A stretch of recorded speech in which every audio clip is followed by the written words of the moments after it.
Hello, and welcome to another episode of the Divorce Lawyers podcast, brought to you by DivorceLawyers.ca. I'm Deepa Taylor.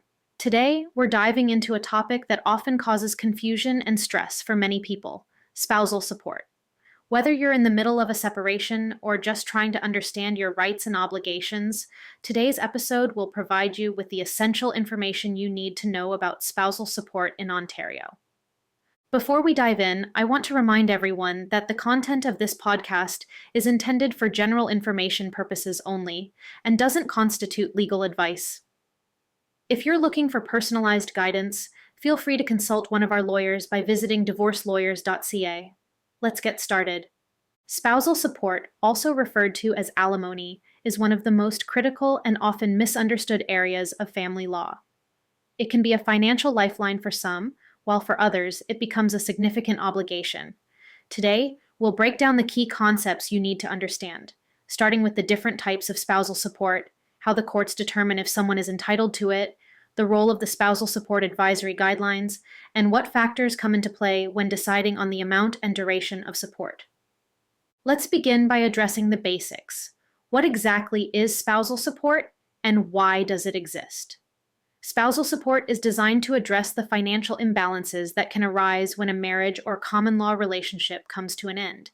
It's meant to ease any financial hardship, especially for the spouse who may have been financially dependent or made sacrifices for the sake of the family or their partner's career.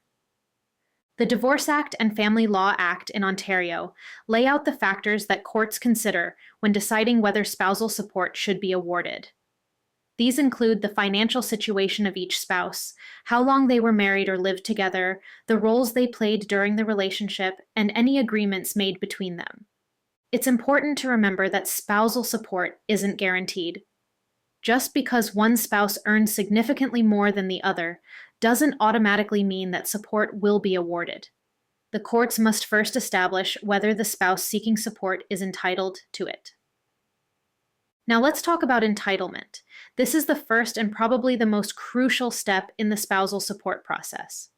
Entitlement is about determining whether one spouse has a legal right to receive support from the other. There are three main ways that entitlement can be established: compensatory, non-compensatory, and contractual. First, compensatory entitlement comes into play when one spouse has made sacrifices during the marriage that led to a financial disadvantage. For example, they may have given up their career to raise children or support the other spouse's career. Next, non-compensatory entitlement is based on financial need. If a spouse is unable to maintain a reasonable standard of living after the separation, support may be awarded to help close that financial gap. Lastly, there's contractual entitlement. This occurs when entitlement is established through an agreement between the spouses, such as a prenuptial agreement. It's important to note that entitlement must be established before the courts even begin considering how much support will be paid or for how long. Without entitlement, there's no spousal support. Once entitlement is determined, the next step is to figure out the amount and duration of the support. In Ontario, the Spousal Support Advisory Guidelines, commonly referred to as SAGs, play a large role in this process. These guidelines help provide a framework for calculating support amounts and durations by looking at factors like the incomes of both spouses, how long they were together, and whether they have dependent children. However, keep in mind that these guidelines are advisory. They aren't mandatory. Judges have the flexibility to adjust the amount based on the unique circumstances of each case. The guidelines take into account several elements. First, they consider the difference in income between the two spouses. The larger the income gap, the more likely it is that spousal support will be awarded and that the amount will be higher. Next, they look at how long the marriage or relationship lasted. Generally, the longer the relationship, the longer the duration of support. In cases where the marriage or relationship lasted 20 years or more, support may even be awarded on an indefinite basis.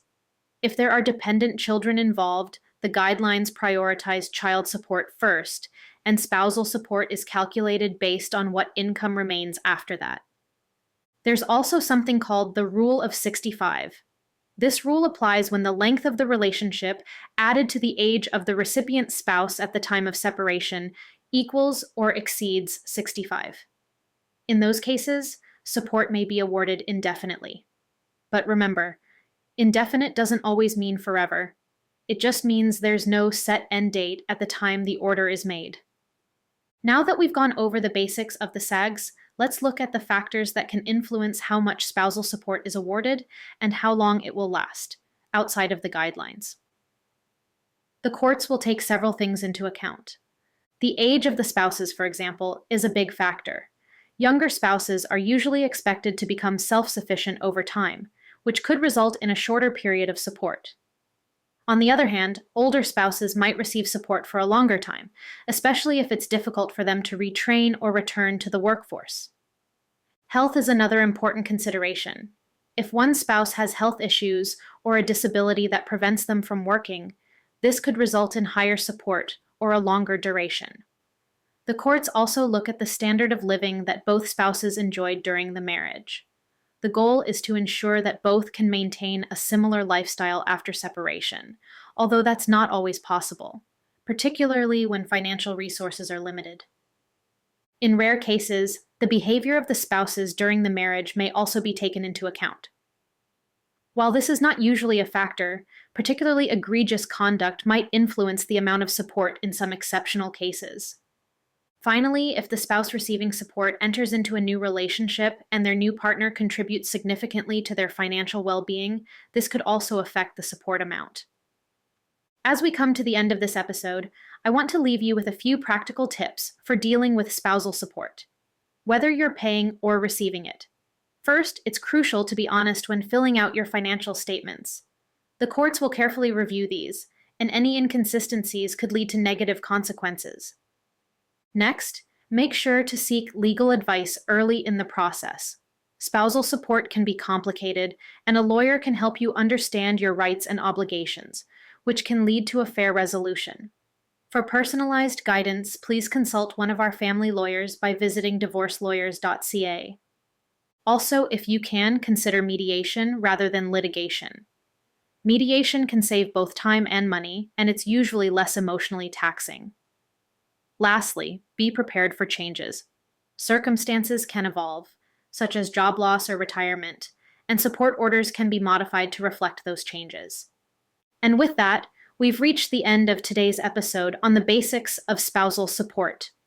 I hope you found this discussion helpful in clarifying some of the complexities surrounding spousal support in Ontario.